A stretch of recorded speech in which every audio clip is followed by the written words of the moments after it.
Hello, boys and girls. We're here. We're doing it. Welcome to another episode of the Chrissie Mayr podcast. We are on iTunes, YouTube, Spotify, and SoundCloud. And if you're listening to us right now on iTunes, please go and leave a 5-star review. I appreciate all the reviews that you guys have left so far.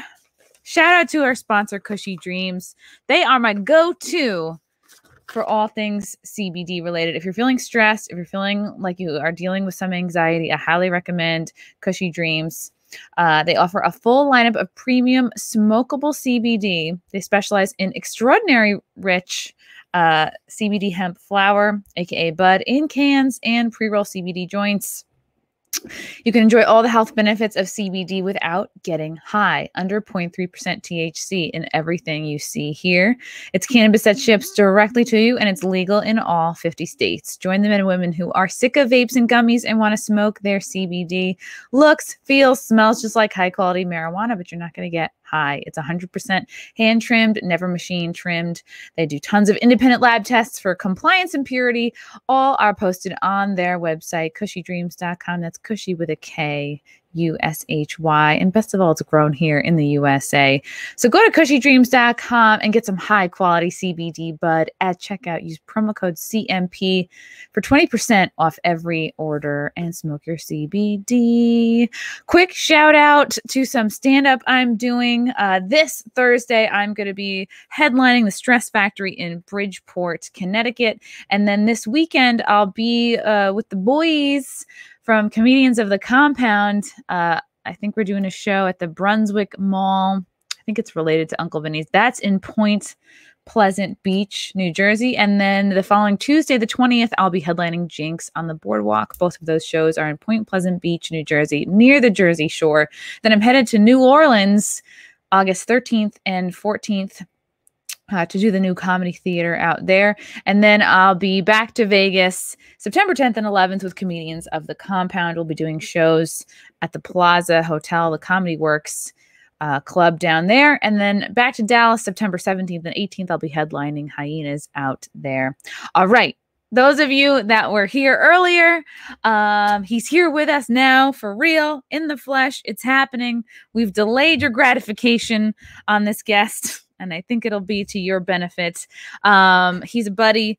You know him. You love him. He is the host of Heck Off Commie on YouTube. He is probably the biggest up-and-coming Christian conservative content creator that I can think of, that I know of. So that's saying a lot. Guys, welcome to the show, John Doyle, the epic John Doyle. So true. So true. Thank you for having me. Thank you for that very warm introduction, especially because I totally missed our appointment earlier. My mistake. I apologize for that. Totally okay. Do you want to tell the boys and girls what happened? So Elijah Schaefer's, well, actually, I don't know if I can talk about this because it's his family, but somebody in his family got some like bug, and then it ended up infecting Elijah and everybody like in our little group down here. And like, so Sydney Watson has it, I now have it, and so I just feel like death. And then last night I went out with Elijah to discuss business, and then we ended up taking a couple shots, and then one thing led to another, and here we are. As you do, you know, everyone does business differently in the modern age. And sometimes, I mean, like we were just all in Vegas together, you know, in what I like to call kind of like a mini Blaze Media conference we had out there in Vegas. That was super fun. Yeah. Met a lot of people. I think we had some business too in the cabanas there. We had a good time. Well, that's the thing. And as you know, because you were in Vegas with me, I don't like drinking. It's not my thing. No, I did not see you even buzzed. I know. And even like when you did your ad for like CBD, I like had to Google. I was like, what's CBD? Like, I don't know what that's. So, and then like, you know, I got down here because I'm from Michigan. And so, you know, I didn't go to college. I never had like that party experience in high school. I was like, I don't want to do that. I want to just like make memes. And so then I get down here and it's like all I've found out business, especially in media, especially in political media, is like done within the context of like alcohol. Wow. Because people are trying to like find out like who you really are and like see if you say anything weird or if you're going to like, you know, tell them something.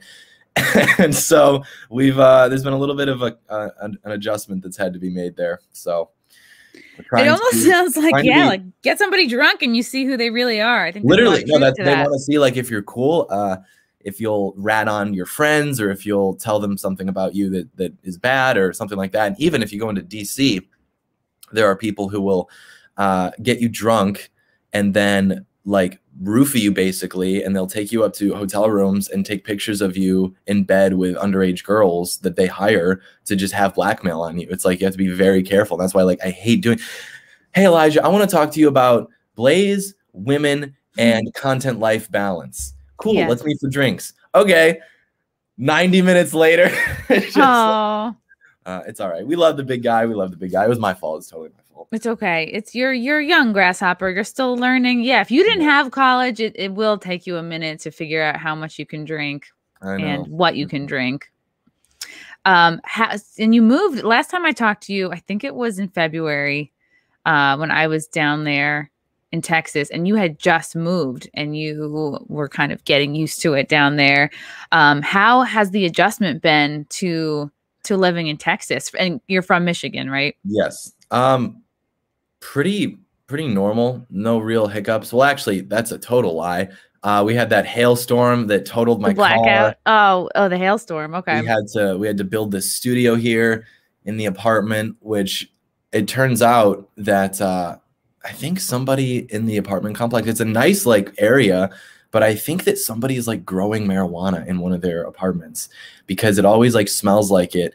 And then they left very vague notices on all of our doors, like, hey, for the physical needs of the community, we need to do inspections on all the apartments.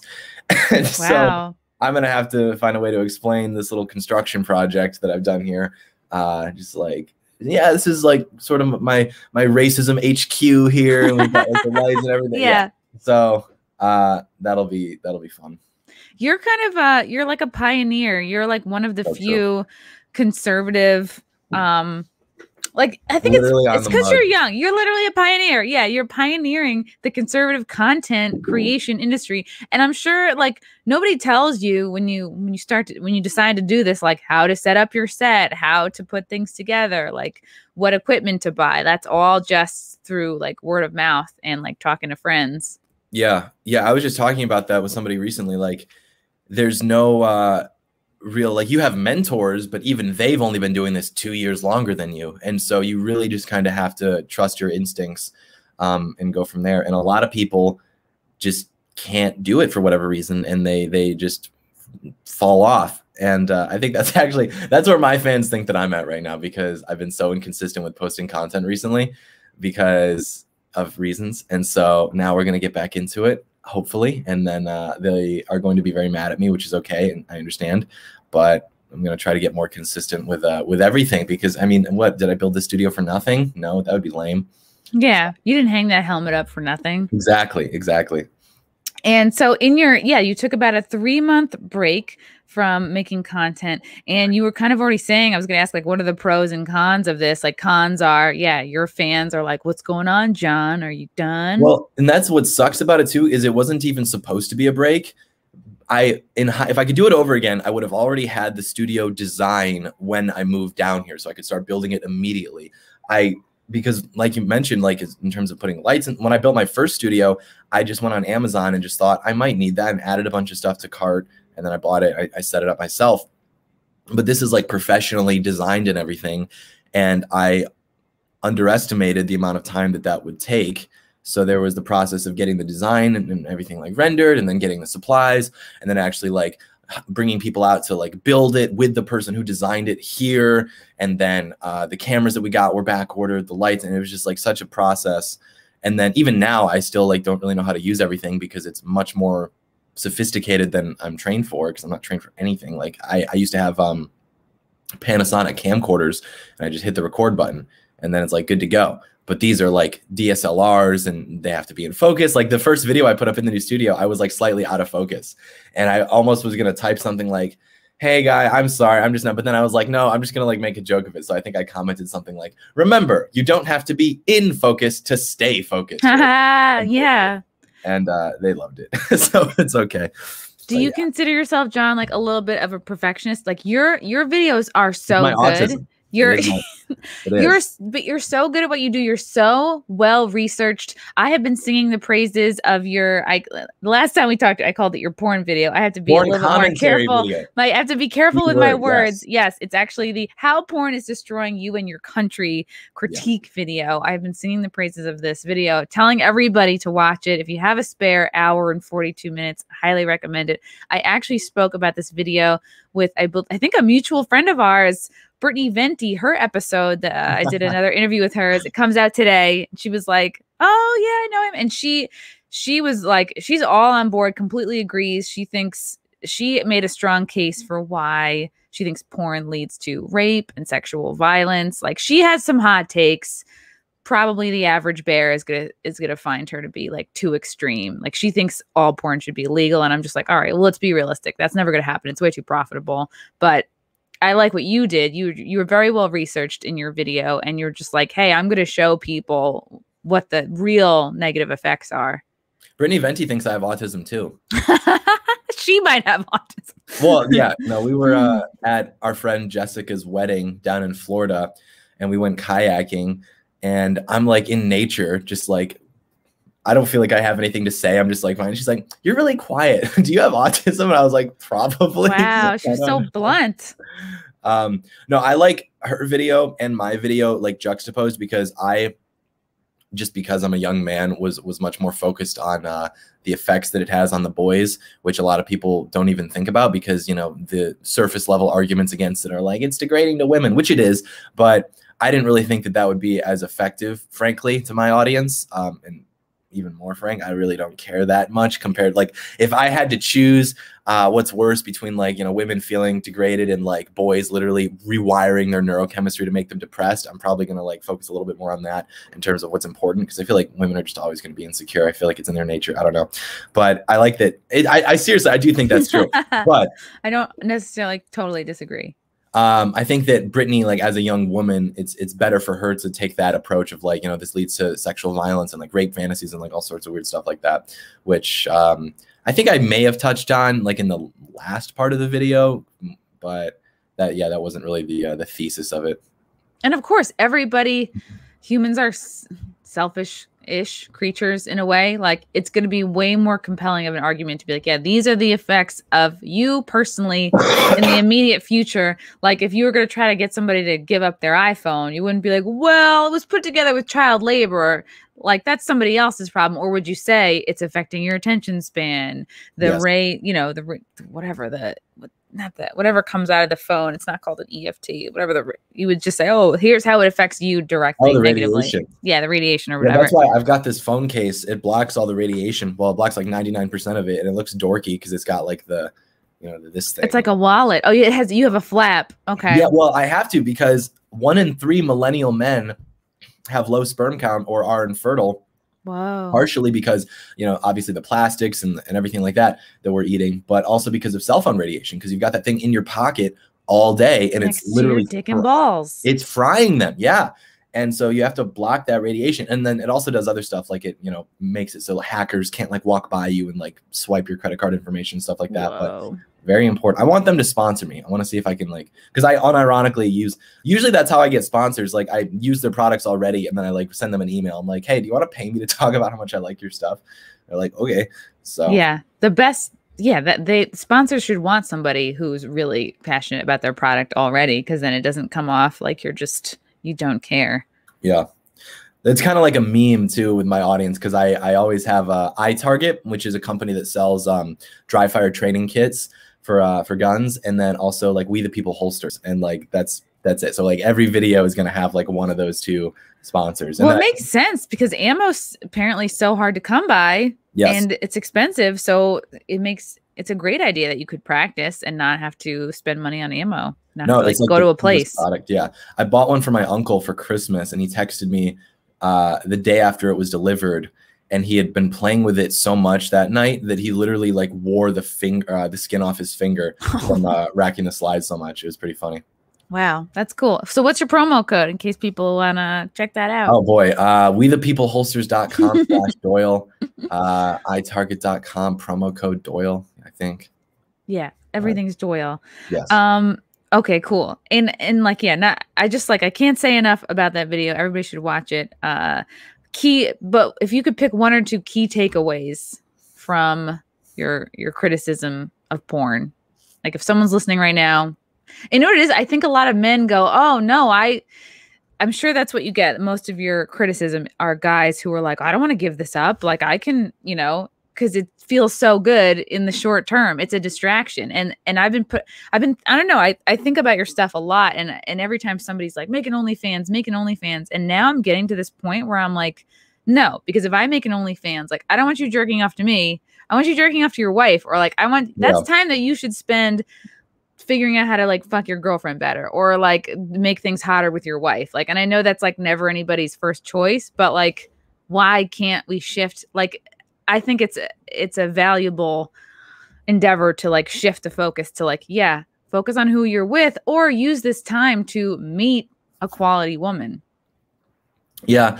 I guess I would say, firstly, there's kind of that meme of like, it's an older one, like subliminal messages, and like, oh, they put a penis on the cover of The Little Mermaid to corrupt children. And it's like, sure, but there is something to be said about that. Like, everything that you see, you do process either implicitly or explicitly, and it does affect how you view the world. And so specifically with pornography, if you're watching pornography regularly, and if that's probably the case with, I think, 85% of men who I've like sort of manufactured that figure in the video. It's like 80% of men are watching porn at least once a week. And just given what I know, I would argue that they're addicted. And then I was like, that even seems low. So I threw in an extra 5% just for good measure. Because that's the figure, 85%.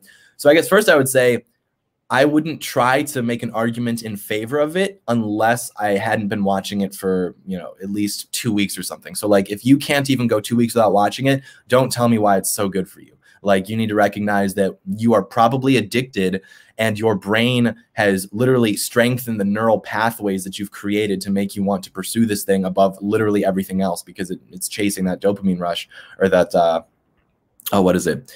Like to distract yourself. What is it? It's the dopamine, and then the what's serotonin released? Is it? No. Is it the actual chemical that's like released? That's not dopamine. I'm blanking right now because I'm deathly ill. Anyways, so there's that. So like, if you're watching it, what you're literally watching is some dude have sex with this girl, and like, presumably you would want to be the dude in the situation, but you're not. And so that's kind of, I think, why a lot of guys get depressed, like when they're watching it so much, is it's kind of like reminding you almost that like you are in a way being cucked. Like, you're kind of like watching this other guy do what ideally you would be doing, but you're not. And you're like literally just touching yourself like a monkey, and it's kind of gay in a way. But anyway, so there's that. And then I would also say that as a man, whether or not we like to admit it, our entire like driving force is kind of like a sexual energy, because we want to make ourselves as basically competent and influential as possible, so as to like get ourselves the highest quality woman or whatever. And when you are doing something that so consistently depletes your testosterone and your sexual energy, it kind of like turns you into a loser. And that's not even taking into account like the what it does to your brain in terms of dopamine, which is literally the chemical that motivates you to do things, and it depletes that. It fries the receptors in your brain, and it makes you less sensitive overall, which then means that even in your everyday life, if you're, drinking coffee that you really like, or you're driving with the windows down, doing things that normally make you happy, it's going to make you feel less pleasure from doing those things, because it's the same chemical in your brain that's been messed up. So yeah, and then that's going to make you depressed and like less motivated to do things. It'll make you feel like a zombie. And so I guess that's what I would say, is that, one, you're not even like, and I'm not a proponent of like, casual sex and hooking up and all that stuff, but like, I'm also not out of touch. So like, I understand like where the male brain is at. And so first I would say like, what's stopping you from like being that guy? Like, why do you have to just be the dude, in your room by yourself? I think it's kind of like psychologically manipulating the way that we perceive ourselves, and also perceive like women, and how those relationships are formed. And then from there, I would say additionally, your capacity to even be that guy in the first place is being diminished by like jerking off to it, because you're literally rewiring your brain. So yeah, and you don't actually want to be that guy because that guy has to shoot like liquid Viagra into his dick to even like function. And he has to be able to come in front of like probably 9 other guys on the crew. So it's like, don't ever envy a male porn star. Their job is like literally very hard. I will make a note of that. Do not envy male porn stars. No, don't. Quick super chat from Sectus Gaming. Great job on Friday Night Tights last week. I hope to one day see Doyle on there as well. I also want to thank you, Chrissy, for going on Elijah's show, since that's how I found you. Keep up the great work. God bless. Thank you, Sectus. And to our point about, well, basically, does this make it, do your views on porn, on women, on just everything in general, does that make it hard for somebody like you to find a girl, a woman, a girlfriend? Like, does, or no, is the opposite true? This is almost counterintuitive. I like you, but I usually just don't like talking to girls because I just find that you're different because you're more mature, but girls my age are just so I don't even know. They're like basically physical aggregates of preferences for Netflix programs and fast food restaurants. It's they're like, too programmed. There's like nothing there. And even when we try to talk about politics, it's like they want to do Heck Off Commie, except, oh, well, this time I'll talk to you about what I think. And they'll ask me a question. And this sounds so conceited, but it just happens to be the case. It's like, I can't even answer the question because there's just so much information that you don't know that is like necessary to adequately answer the question. But I've had like situations where like one time back home in Michigan, I was in a Starbucks over in an area that happens to be right next to one of the Catholic schools, private Catholic schools where like it's separate, which is epic. It's like male, female, whatever.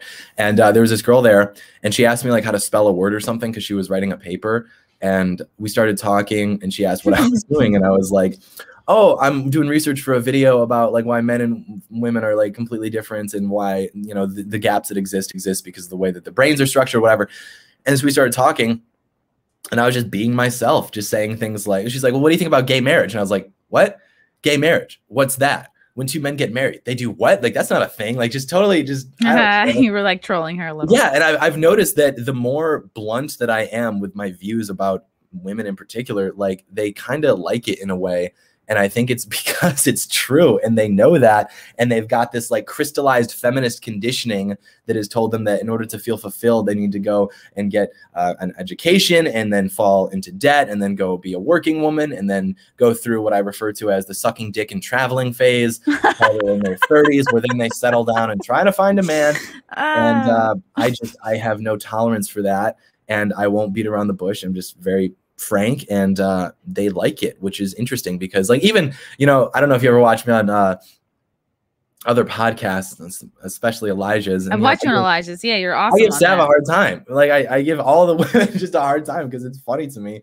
And I've never had like a problem where it's just like, oh, well, you said that women shouldn't vote and now I don't want to date you anymore or something like that. It's just like not the Meanwhile, case. they haven't voted in the last. Yeah. Right. And that's always the thing is like, in a way, the people who criticize me for just acting that way are more because I don't disrespect women. I don't have like I don't think that they're inferior or anything. I just like recognize nature.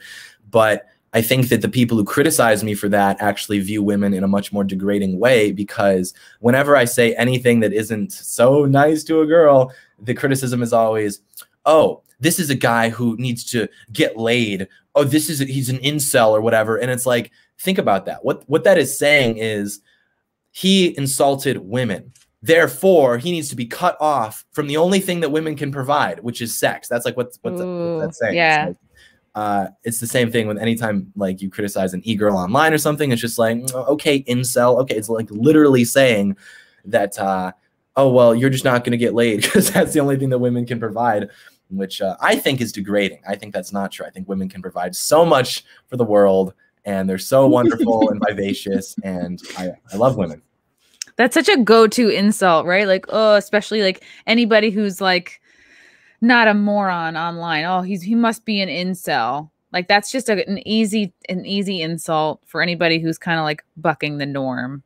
Yeah. And it's a cope too, because it's like, you are like, if you call me like an asshole, okay, that means that like I am, you know, not a nice person or whatever. But if you call me an incel, what you're basically betraying is that you structure your value hierarchy around access to women's bodies, which is like basically female approval.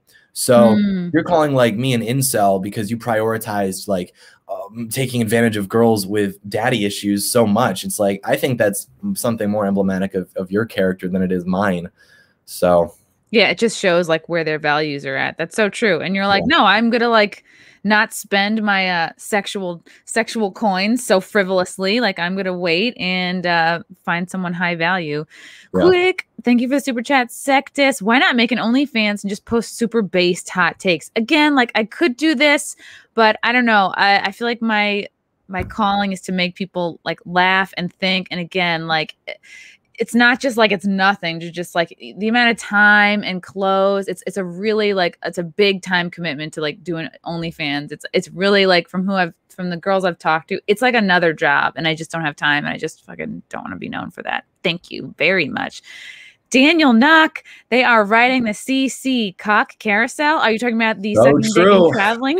And the toll will be paid. The toll is always paid because they think that, and this is very sad, they think that they can just kind of go through that little phase and then it's not going to catch up to them, but it will, because all of the nice guys are looking for the nice girls and vice versa, and they're going to find each other. And so you get to a position where you're a young woman and you've had that experience, but it will betray you. I'm of the opinion that sin makes women age faster. And it's interesting, and not even like sin, like, you know, maybe if you you like gossip or something, then all of a sudden you're going to get crow's feet. I think that like doing things that are harmful, whether that's drinking or using drugs or having a lot of promiscuous sex, it's like, I think that ages women, and you can kind of see it. Like a lot of girls now, when they get out of college, they look older. It's weird. They look like they're like 27, 28, but they're like 22. It's weird. They're like aging faster or something. Same thing with like taking birth control. And birth control is such a no-no. Like I've been off of it since 2006, and I've just been like real lucky, no scares or anything like that. Like I remember being in college being like, I would front like I was very pro-choice. Like, yeah, I would get an abortion any second, you know, but I was never put in that position. And every girl I know who was put in that position, it like has seriously fucked with them in the long term. And who knows if I had been in that situation, like then you really know if you're pro-choice or pro-life. But I know that the hormones do fuck with you, because like birth control makes you feel like you are pregnant all the time. And it actually affects like what hormones are going into your body. And I'm not sure if it's progesterone or estrogen or like whatever levels it fucks with. But like based on where you are in your cycle, you actually like pick different men. So like when you're at your most fertile, naturally, when you're not on any birth control, women, you tend to pick maybe, and I hate saying alpha because this is overused, but maybe you do pick a guy that you think, oh, like he's a good match. He could protect me. He's smart, strong. Like, yeah, he's a fucking go-getter. And then when you're at the stage of your cycle, when you're like, maybe you like your fertility drops, or you're in that, you know, maybe you're on birth control and so your body thinks that you're pregnant or whatever, your picker is off, because then you're more likely to go for a guy who's like maybe more of a pussy. I'm putting this in such like blanket terms, but like it's true. It makes them more attracted to feminine men. And it's like, you look at what 50, 60 years of birth control has given us. Look at like the cultural figures that are propped up 60 years ago. Sean Connery, John Wayne, all these like Chads. Now it's like Harry Styles. And in like, a dress, yeah, it's weird, and it changes the way that we look too, because there's even estrogen in the tap water because of birth control, and they can't filter it out, and so we're literally drinking estrogen whenever we drink tap water. Wow. And I think I don't know if it was Jack Murphy or somebody I was talking to that was talking about like there are filters you can get that can help. Yeah. Ooh, thank you for the super chat, Justin. I have a hard time respecting women who treat sex casually. That is a highly unpopular take among men. Well, yeah, you want to think it's valuable. You want to think that like your time with that person is valuable. Because it's like, and I think that there's something in the male mind where, because we prioritize monogamy a lot, because if you want to take like the evolutionary approach, it's like, you know, we don't want to have to worry about perhaps giving our resources to a child that isn't actually ours or something like that.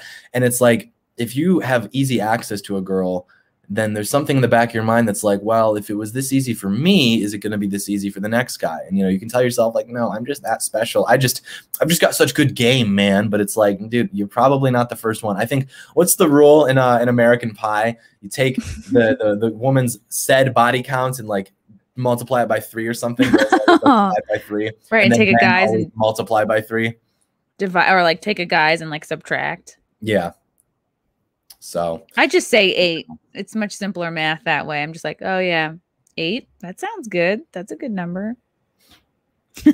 Okay, right. You were bringing up who our kind of male role models are in pop culture, Hollywood, whatever. And you did this Texans react to Pride Month video. Were you surprised by any of the responses you got from the local Texans? They seem to be pretty chill and pretty much like, yeah, live and let live, like go be gay. Nobody's anti-gay in Texas. Nobody I've ever met is like, oh, gays should be killed. It's like, yeah, no. Yeah, that was exactly what I expected from them. And in a way, that's good and bad. It's good because it, you know, kind of, I think that there's a lot of hesitancy amongst gay people who might be inclined to like vote for right-wing policies because, you know, maybe they think that like we really are that homophobic. But then it's also bad because it's like, I think that I could basically ask that same demographic any question about like, are you okay with people doing this? And they would all kind of have that like live and let live mentality. And that's fine as long as everybody's on the same page, but everybody's not on the same page. So we have left-wing movements and agendas that are propagating and they don't want to live and let live. They're imposing this upon people militantly. And then the right says, now, wait a minute. What if we all just live and let live? And it's like you're asking them to basically have mercy on you, and they're not willing to do that. And so it was that's kind of, I guess, the more analytical take from that video. It was fun, and it was supposed to be fun, but like it also kind of is emblematic of where we're at as a nation and why we're losing so badly.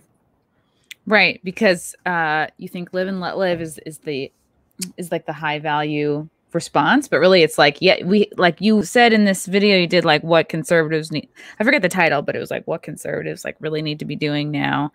And it's like, yeah, you just kind of can't, not that you have to, in a sense you do have to fight like the left, you do, because they're winning. And it's like, well, conservatives will say, well, we don't want to stoop to their level, but you know what, look what happened when Candace Owens really finally went after Chrissy Teigen. Then she finally got what she deserved. Hate her guts. We had a question from one of your fans earlier. They wanted to know, did you hit it off with the waitress from that video, the Texans React to Pride Month, that you were talking to outside? A gentleman never tells. A gentleman never tells. Wow. Okay. Interesting. And you were showing folks pictures of Lil Nas X. I guess he was on, what was it, the BET Awards or some award show.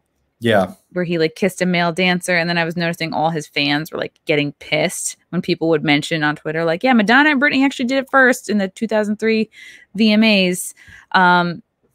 Do you feel torn? Like, oh, well, we shouldn't be elevating this Lil Nas guy. We shouldn't, you and I, even now, ultimately, should we not be talking about him at all? If our goal is to not like elevate his degeneracy or whatever, or is it important to talk about so people can see, yeah, it's not nothing. It's not just pop culture. It's sort of like insidious, and it like seeps into our like, I don't know, our souls in a way. Yeah, I think we have to, because, well, that is true. That is a good point, that garbage in, garbage out. You kind of, anything that you ingest, even in terms of information or media that you're consuming, I think does affect your spirit, frankly. But we don't have, unfortunately, like, you know, primetime cable television slots. If we did, then I would say probably don't talk about it. But because we're kind of dissenting voices in society, I think we do have to talk about it, because, you know, we do have, thankfully, a little bit of influence. And I think we need to use that to speak out against what the mainstream narrative is pushing so evangelically. Because if we don't talk about it, then the only thing that's going to be heard is the other people talking about it, because they're going to. And so we have to use what little power we have to speak out against that and show people that there are alternate perspectives on these things. And a chat from Vertigo here. Yeah, conservatives have conserved nothing. We need something much stronger to fight what we're up against now. And yeah, Andrew, exactly my point from earlier. Yeah, women on the pill cut off her hormone receptors will always pick the wrong partners. It's exactly what I'm saying. I've read. So true. Yeah, and you won't even know. You'll be like, oh wow, why am I such a bitch all of a sudden? Is it the birth control? But it goes more than just into your mood, like your picker is thrown off. One of your fans wanted to know, how did you become the Black person expert on Slightly Offensive? Oh, I mean, you know, I grew up 20 minutes outside of Detroit. I went to a very diverse school. I've always had a lot of Black friends, which I know is like the line that people, I'm not raised by Black friends. But I say that tongue in cheek, and it is a joke, but I do actually feel like I have a better understanding of Black culture than basically anybody on the right, except for maybe a few people, because I like grew up in it. And like even what my dad did for work, I mean, every weekend was spent in the churches in the neighborhoods in Detroit, like, which I would argue, and maybe I'm not in the position to argue this as a white person, is like really the core of like Black America is like in the church. And I spent almost every weekend a few hours in these churches. What did your dad do? Well, I don't want to get into that because I don't want to be in trouble, but yeah, and so we just spent a lot of time there, and I always like really liked them because they're just very like fun. Like, I don't know, and maybe I guess this is like stereotyping, but there's at least in the church, and I'm not going to pretend that there's not problems, because there are, as we know, but every time I've been in the church, it's just always like so fun. I play drums, and they would always like let me like play their drum sets, and you know, the organist would like get on the organ, and we'd like jam with like gospel music. It was like so fun. And then you know, going to school with a lot of Black kids, like I feel like I actually have like a really good understanding of like how that culture exists, because a lot of times people want to pretend that either A, it doesn't exist, there's no such thing as Black culture, there's no such thing as any culture, and we're all just like Americans, which is true, I guess, but it's also very not true. Like, there's a reason that people live in communities and neighborhoods and things like that. Or they want to just say, well, you can't talk about it at all. Or if you do talk about it, you can only say good things about it, but you can't say anything bad about it. And I think that that's not helpful or productive. I'm trying to find a picture though right now to substantiate my expertise. You know what's funny is like a comedian that I know, Dave Landau, also, he's from Detroit. Also, I feel like Black person expert, just like has a cool way about him. And it's like, well, I trust him as a source. Yeah, he can contribute, but I'm going to go ahead and retain that I am the ultimate authority on, dude, where is this picture? It's so funny. I'm going to be so upset if I can't find it. I think that you'll really like to see it. Okay.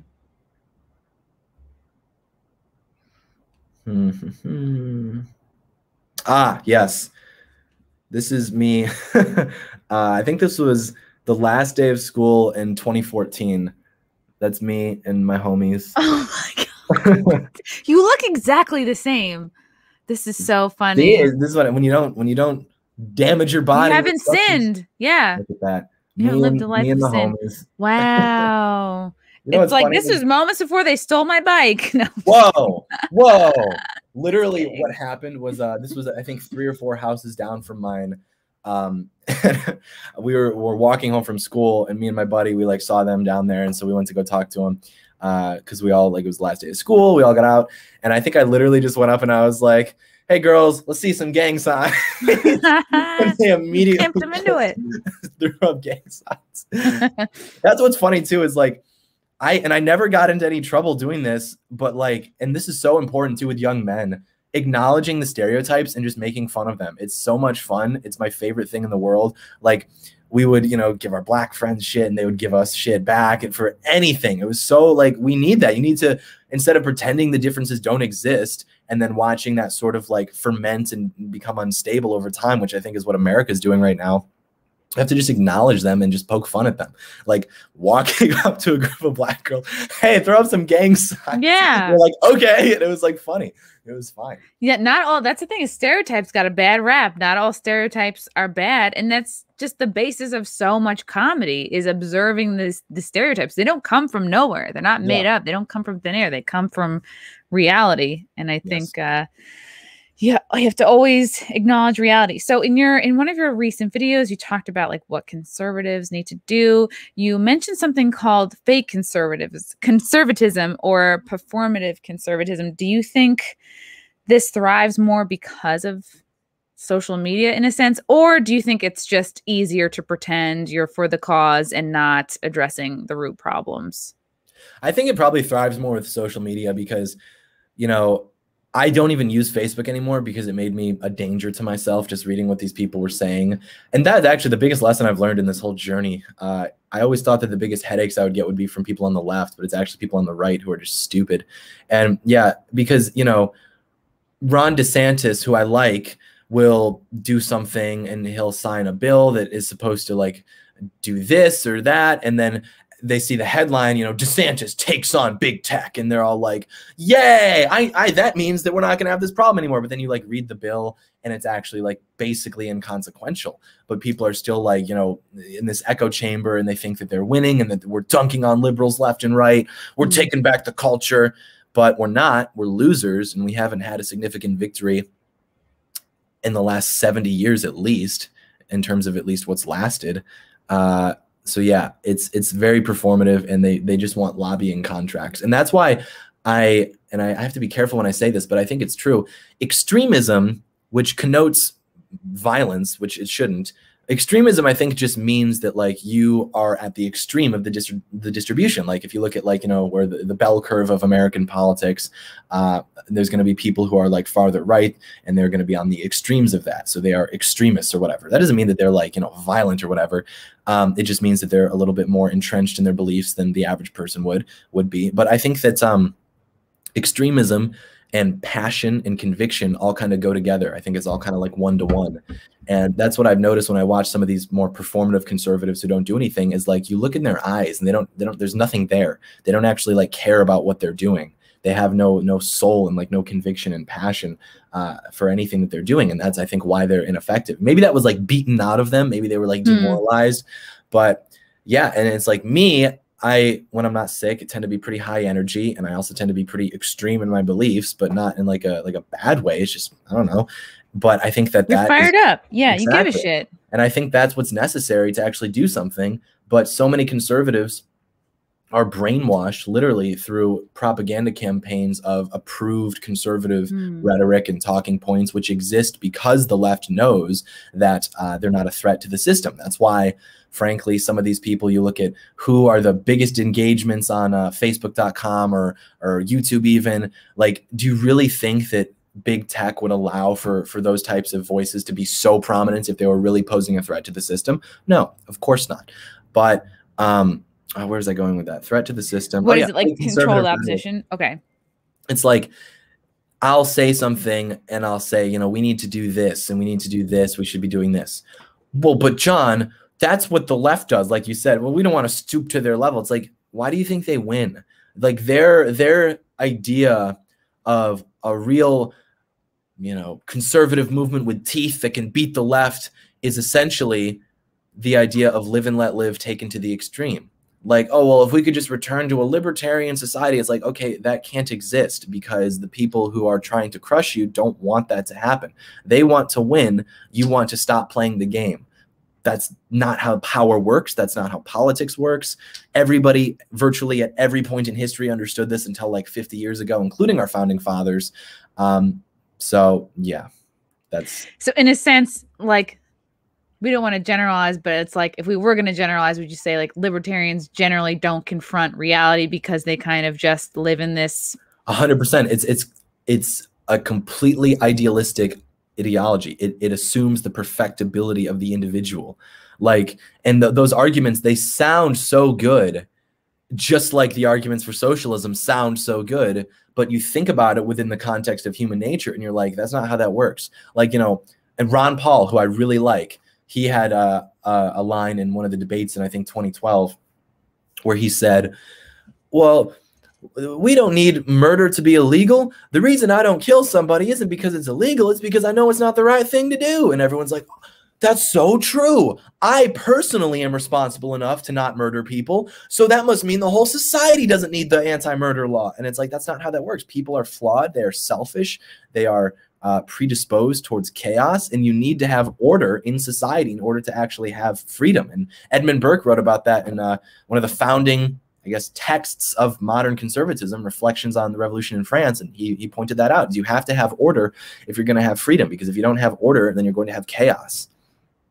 So do you think we ever really could, by we, I mean, do you think conservatives or Republicans and libertarians could ever meet in the middle for a common purpose? No, they, frankly, and I understand it and I sympathize with them because I myself was a libertarian, but I'm getting to a point where I'm more than willing to tread on them, so to speak.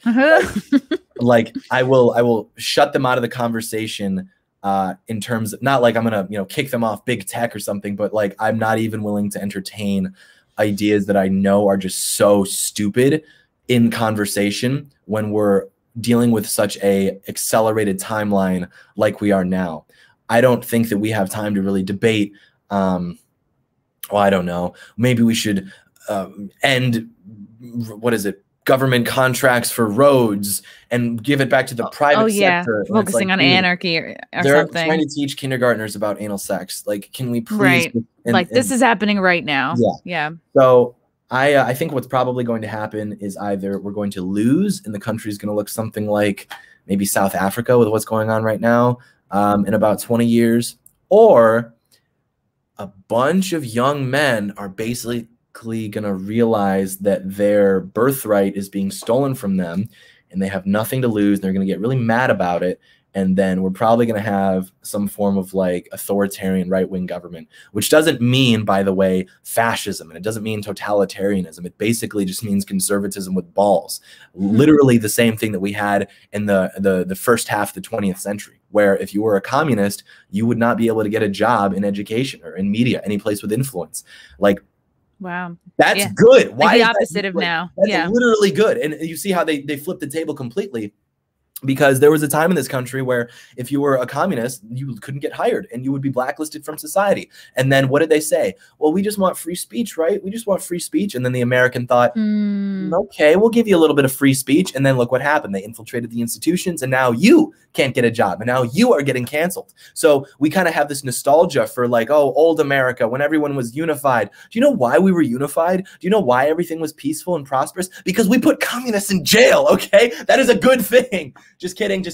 Not jail. Not jail. Just don't let them work in academia. Not jail. I disavow. And most people have no problem with gays getting married, but lots of people, I would say most people have problems with the idea that their kid could be taking puberty blockers without parental consent, which is like fucking crazy. Yeah. Okay, I want to acknowledge some of these super chats. Some of them were questions for you. Did we do this one about women who treat sex casually? I think we did. I think we did that one. Hold on. All right, more questions for you. From Disturbed to K7 sub homies. I'm under the belief that people have to worship something like God, their self, an idea, etc. I think I have myself neglected the first, and it has left me without purpose. Any thoughts? Yeah, and this is I tell this to, or my friends and I talk about this a lot. Like, if you don't ground yourself in something objective and something immaterial, you are literally just an aggregate of carbon. Like, if I were to go get my semi-functional Tech 9 and paint the wall with my brain matter, that doesn't matter because that's just molecules moving around, right? It's literally no different than if I poured some water on the ground. It's just molecules moving around. You have no real meaning. You're just this thing. And so I think that gets to people and it corrodes their spirit. And so I would say that worshiping the self is even worse in a way, because I don't think that we have the capacity to really know like what is good for us. Like, obviously we know not to put our hands into garbage disposal, things like that. But it's like that, I think, walks a very thin line with hedonism. Like, what makes me happy? Doing this thing that feels good. And I think that actually makes people depressed, and then they become dependent upon those things that they thought would make them happy, like pornography, for example. So I think that you have to be grounded. And that's like what brought me back to the faith, because I was raised Catholic. I was very disappointed with the education that I got. Started asking questions, and frankly, my mom just couldn't answer them. Like, very basic Reddit tier, like, well, if I have original sin, does that mean I'm going to go to hell if I'm a baby and I die? And like, she just didn't know how to answer that question, which, a lot of Christians don't. And it's a really simple question once you like do 2 minutes of reading. But then, yeah, I decided that I was like an edgy atheist, blah, blah, blah. Then I noticed that like, I would see things going on around me, and it would like hurt my, like, it would make me sad. Like, you know, I got into middle school, high school, and I would see people being degenerate and like, you know, using a lot of drugs and like hooking up. And for whatever reason, it just like made me sad. I couldn't figure out why. And so then I started wearing my cross, and I told myself, even if I don't like believe in God, I know that like these are my values. And so I will keep this on myself always, except for when I shower. And then from there, I think I just I read a couple books, and I realized that like everything that I believe is already written in the Bible. And the Bible says that God inscribes this on my heart, which is the only reason that would make sense, because I wasn't taught these things from my parents. I had great parents, but they never just had these conversations with me. For whatever reason, I just felt this way about things. And then I read like in the Bible, and it's like, oh, that's why. And I can't think of any other explanation for that. And it just makes so much sense. And that's why I have that one line that my fans think is funny. I did a live stream at like 3 in the morning. We were talking about God, and I just said, God just makes sense, bro. And it's just true. Like if you actually read the Bible, I've never read a book where so many things have just made sense than the Bible. You know, even if it's like a political book or whatever, like things clicking, it's like, it's the Bible always. So yeah. Yeah. And it was talking to our buddy Elijah, which made me realize he was like, I was telling him how, you know, I spent my 20s basically reading self-help books, and, you know, cause you're looking for like motivation, validation, it's some sort of guidance, right? Guidance source. And he's like, bro, just Proverbs, just read Proverbs. It's all self-help. It's all like takeaway quotes. And it's like, oh, wow. He's like, everything that you're looking for is in the Bible. Like everything that you think you need that can help you, give you strength, give you guidance, like pick you up.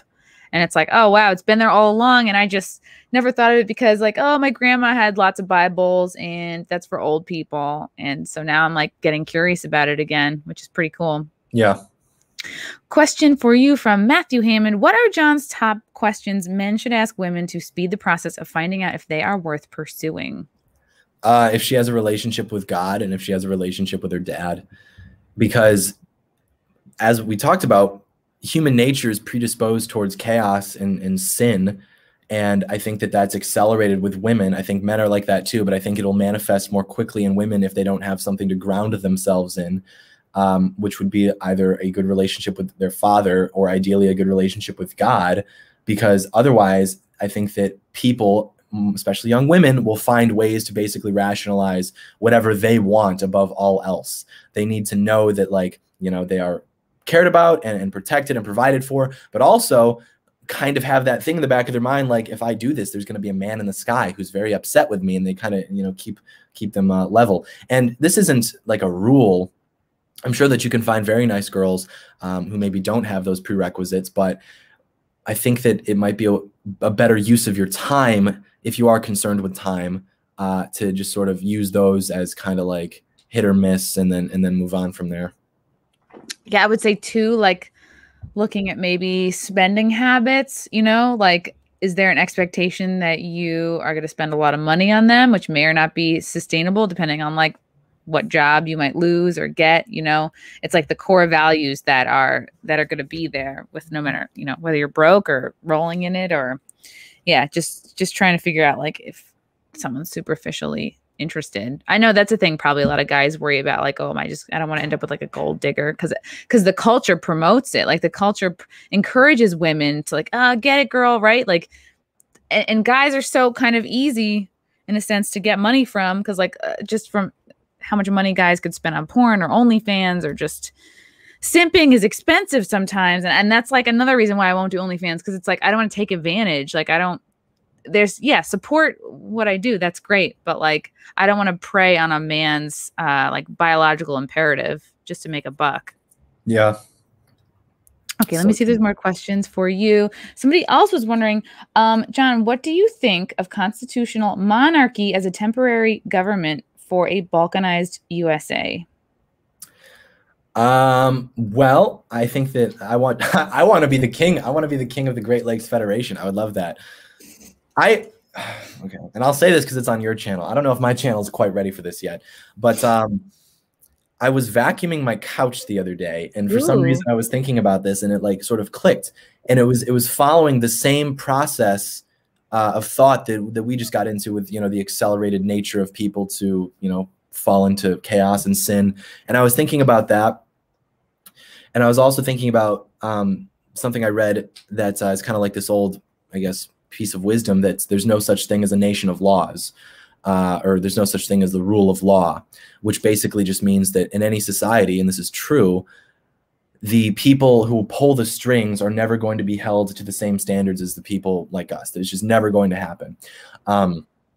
They will make exceptions. They will even use language to get out of things.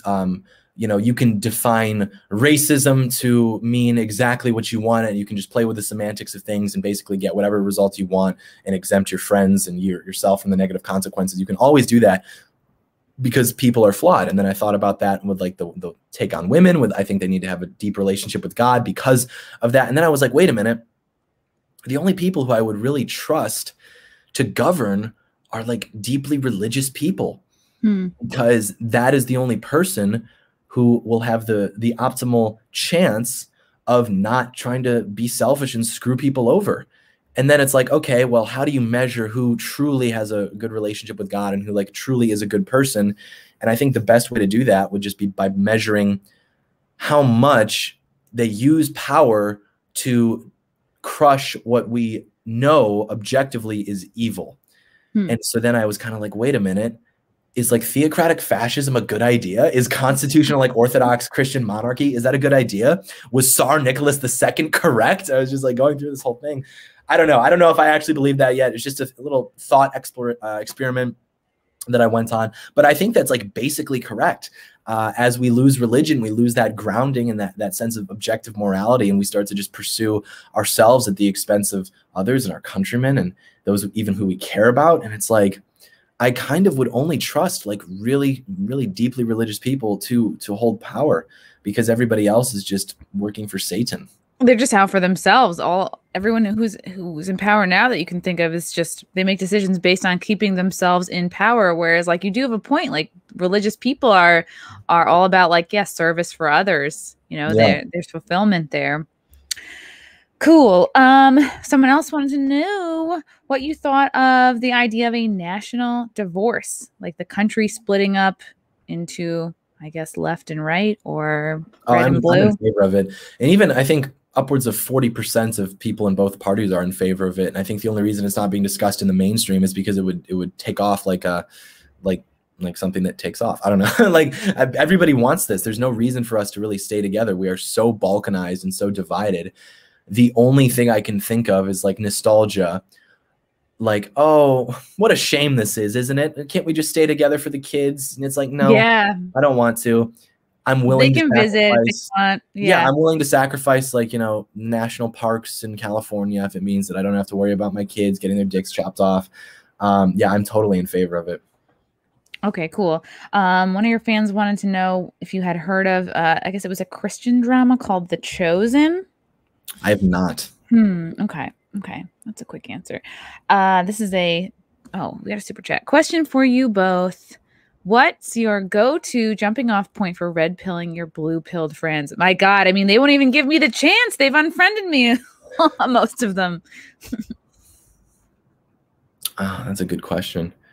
I always say, look at Epstein. That's like a big, blatant example. Like the media knew, they hid it. They knew it was wrong. They knew it had deep roots. They had a lot of the information years ago, but they were stifled. I never talk to anybody unless they ask me, because I think that politics is almost exclusively personal, and people under no circumstances usually want to be told things and told that they're wrong and you need to think this way, because they get ego invested into it, which maybe is not very becoming, but nonetheless it is true. So I wait for things to happen, whether that's we're at a restaurant and something happens, you know, someone flips out because someone's not wearing a mask or something like that, or for national events like last summer, I think was very red pilling for a lot of people, just seeing all the chaos in these cities. And why do you think that is? And I'll even ask them like, hey, what's going on? Like, why is that happening? What is that?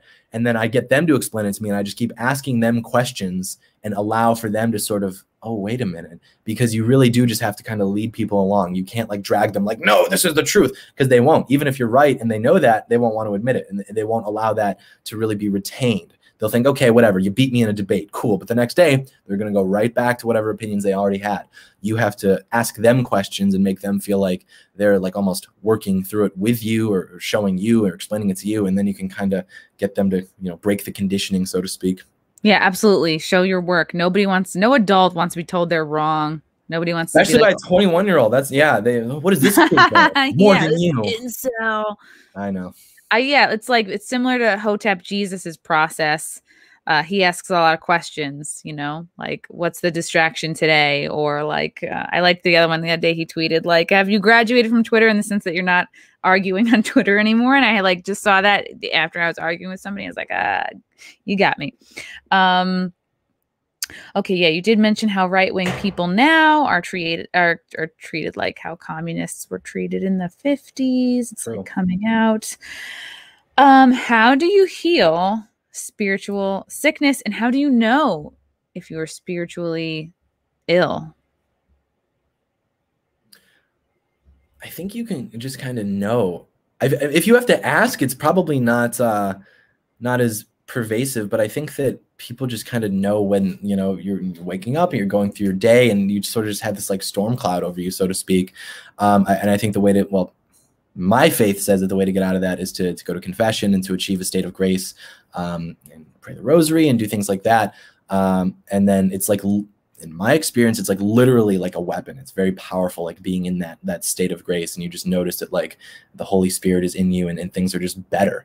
And I've never heard anything different. I've never heard like people who actually live as though they are practicing Christians or Catholics, and then things get worse for them. Or there's like, no, everybody always notices a very drastic change, which maybe it's a placebo or whatever, but I find that hard to believe.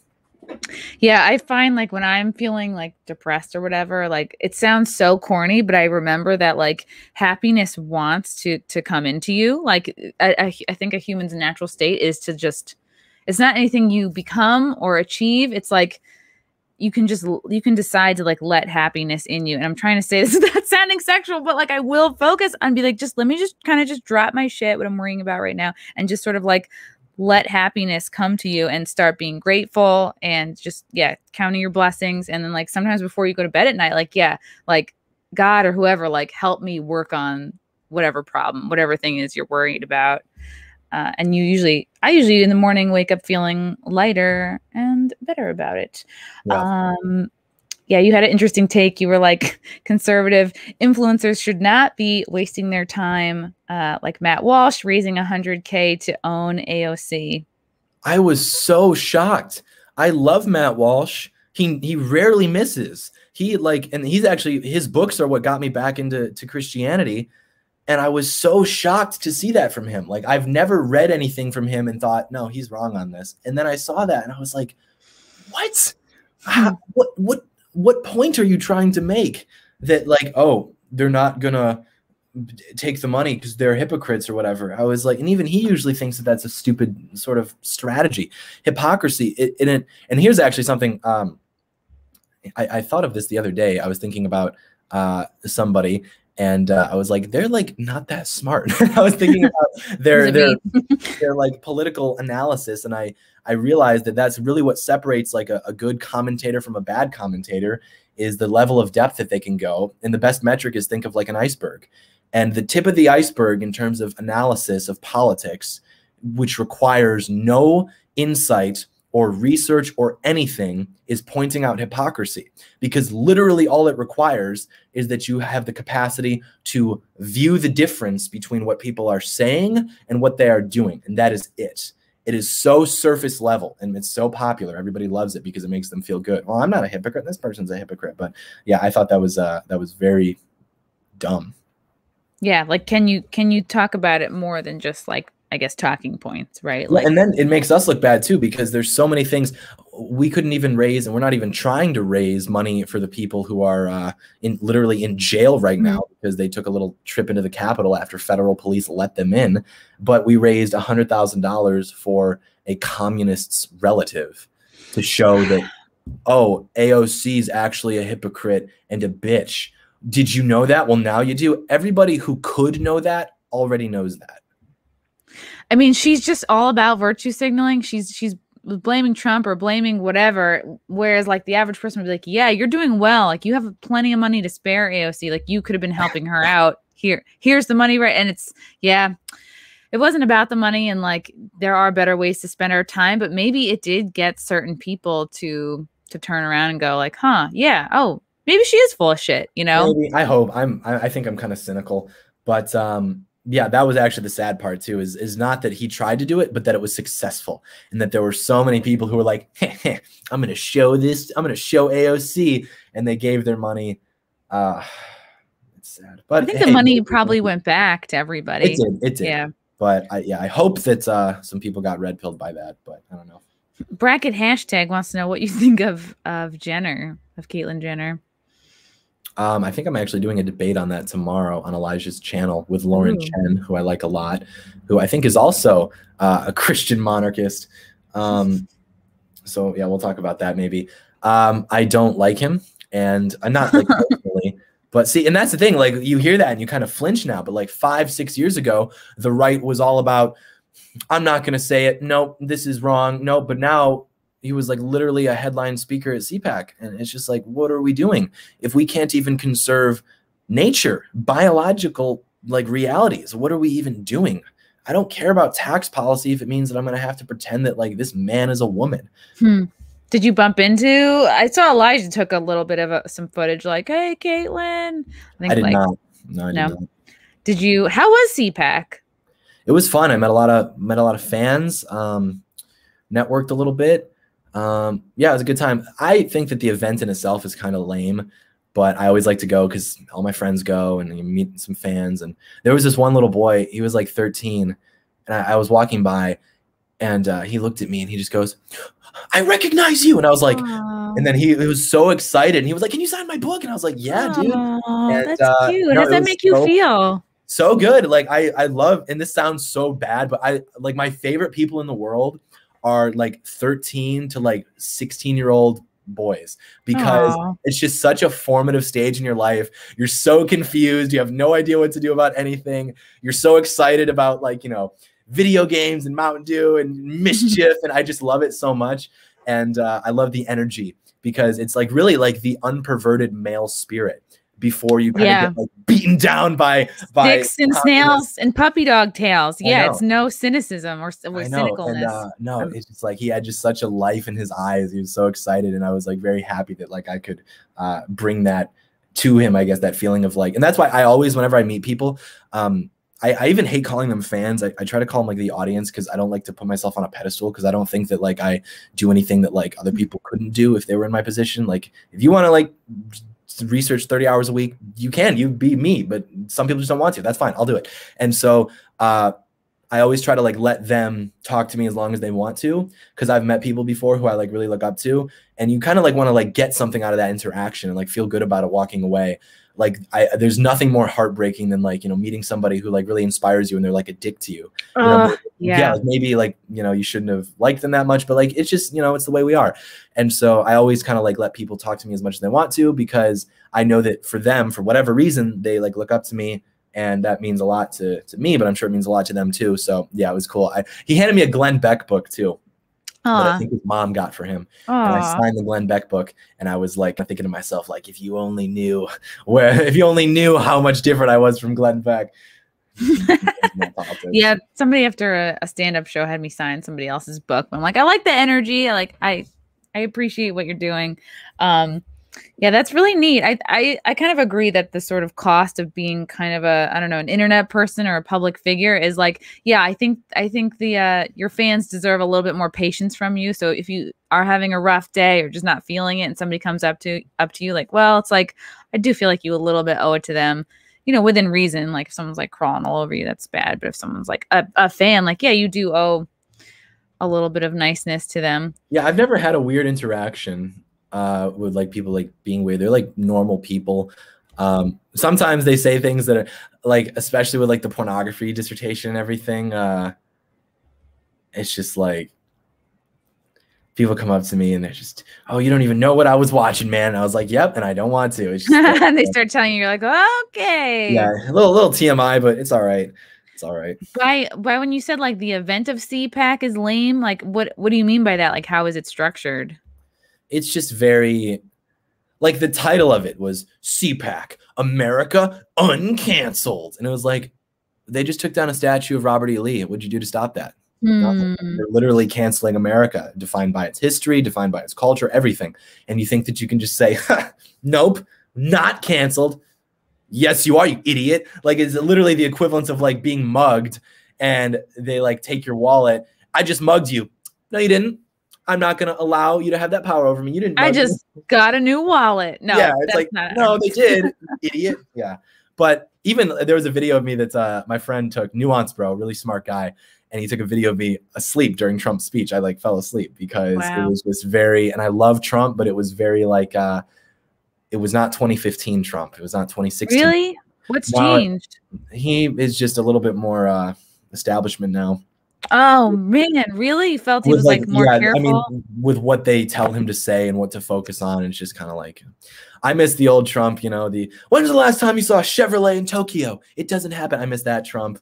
Oh, and, he did have a very interesting line though, this speech. He said, they were talking about aircraft carriers.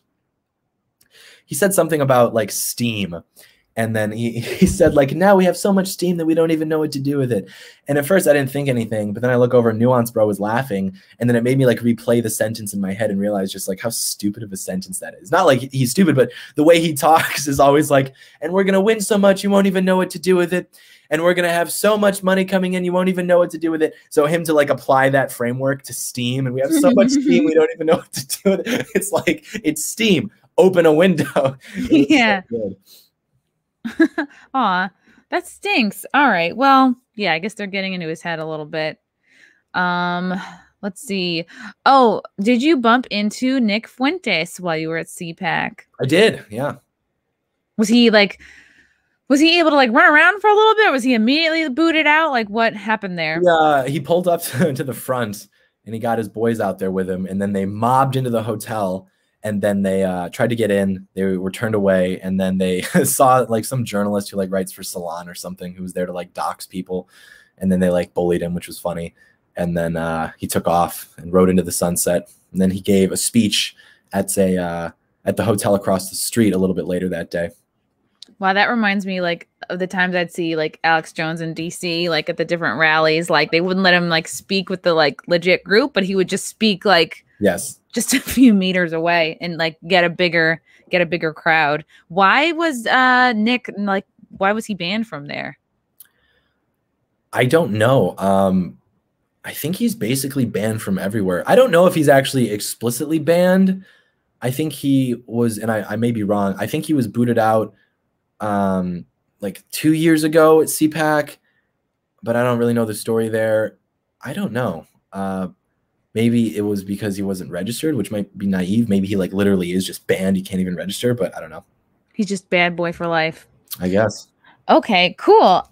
This was so great, John. What do you want to plug? What's coming up for you? What are you working on? Where do you want people to go and follow you? YouTube.com/John Doyle, heckoffcommie.com. That's the website and the YouTube. We've got more content coming. I'm going to Florida this weekend for SAS, and then also I'm speaking at this American Populist Summit event. Then after that, we're going to try to get more videos out. We're going to shoot for like 2 a week and see if we can get back into the groove of things. What's SAS? Student Action Summit, Turning Point USA. Getting sassy. I like it. Right. Yeah. Okay. So more content coming. You got your new set up and running. Yes. You're figuring it out. It looks really good based on the last video I saw. And yeah, probably more appearances on Slightly Offensive, I can assume. The resident guest. Yeah.